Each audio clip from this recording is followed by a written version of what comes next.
दिल बहादुर एक पहाड़ी नेपाली लड़का है जो इस कहानी का नायक है। वह एक असहाय बालक है। उसके पिता की युद्ध में मृत्यु हो चुकी थी। उसकी माँ उसे बहुत पीटती थी, इसलिए वो घर से भाग आया और उसने एक मध्यवर्गीय परिवार में नौकरी कर ली। बहादुर बड़े परिश्रम से घर में काम करने लगा। गृह स्वामिनी निर्मला उसके काम से बहुत खुश थी। निर्मला ने उसका नाम बहादुर रखा। बहादुर की मेहनत के कारण मकान साफ सुथरा रहने लगा और घर के सभी सदस्यों के कपड़े भी साफ सुथरे रहने लगे। बहादुर देर रात तक काम करता और सुबह जल्दी उठकर काम में जुट जाता। वह इसी में खुश था और हर समय हंसता रहता था। वह रात को सोते समय पहाड़ी भाषा में कोई गीत गुनगुनाता रहता था। हंसना और हंसाना मानो उसकी आदत बन गई थी। निर्मला का बड़ा बेटा किशोर एक बिगड़ा हुआ लड़का था। वह शान शौकत रोक झाड़ने में रहता था।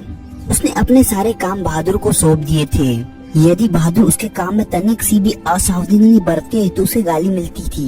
इतना ही नहीं, वह छोटी छोटी बातों पर बहादुर को पीटता भी था।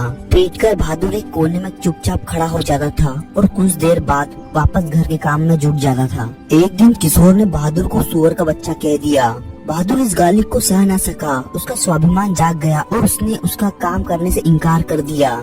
जब निर्मला के पति ने भी उससे डांटा तो उसने कहा, बापूजी, भैया ने मेरे बाप को क्यों लाकर खड़ा कर दिया है। इतना कहकर वो रो पड़ा।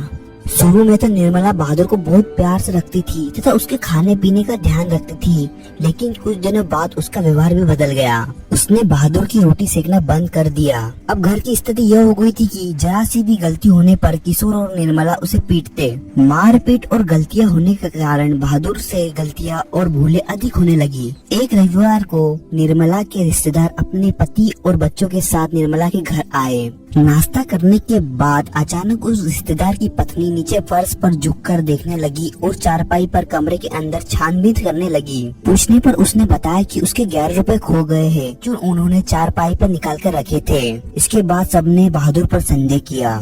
बहादुर से पूछा गया, उसने रुपए उठा लेने से साफ इनकार कर दिया। उसे खूब पिटा भी गया और पुलिस की धमकी भी दी गई। निर्मला ने भी बहादुर को डराया, धमकाया और पीटा। सब सोच रहे थे कि पिटाई के डर से वो अपना अपराध स्वीकार कर लेगा, लेकिन जब उसने रुपए लिए ही नहीं थे तो वो कैसे कहता कि रुपए उसने उठाए थे। इस घटना के बाद घर के सभी सदस्य बहादुर को संदेह की दृष्टि से देखने लगे और कुत्ते की तरह डुटकारने लगे। उस दिन के बाद बहादुर बहुत ही खिन्न रहने लगा और एक दिन दोपहर को अपना बिस्तर, पहनने के कपड़े, जूते आदि सामान को छोड़कर घर से चला गया। निर्मला के पति शाम को जब दफ्तर से लौटे तो उन्होंने निर्मला को सिर पर हाथ रख के परेशान देखा। आंगन गंदा पड़ा था, बर्तन बिना मजे पड़े थे, घर का सामान अस्त व्यस्त था। उसने कारण पूछा तो पता चला कि बहादुर अपना सामान